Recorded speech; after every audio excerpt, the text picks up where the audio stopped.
Aku pernah dengar kalau 2 minggu nggak latihan, ototnya masih akan tetap nggak ya?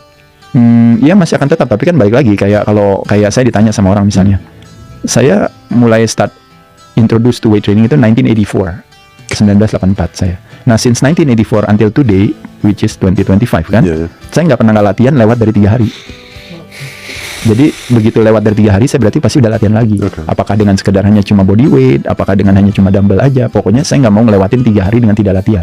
Makanya kenapa makanya yang bisa saya bilang sama orang lain adalah bahwa kalau yang namanya terjadinya anti-aging atau terjadinya penghambatan proses penuaan itu terjadi karena apa? Jadi kalau kita membuat satu investigasi, itu kan because of the under muscle.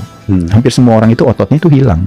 Yang Om Ade sering cerita, ya since 40 years old, every year ke depan, itu 1% of limbah dinas kita hilang, itu setara dengan kehilangan 1-3% fungsi, kehilangan setara dengan 3-5% strength and power, and then 8-10% speed and explosiveness per year loh itu. Nah jadi ketika kita never stop exercising, itu tuh nggak terjadi sama kita. Itu makanya kenapa disebut namanya anti-aging. Tapi everybody is pro-aging. Why pro-aging? Not because of the obesity, but because of under muscle.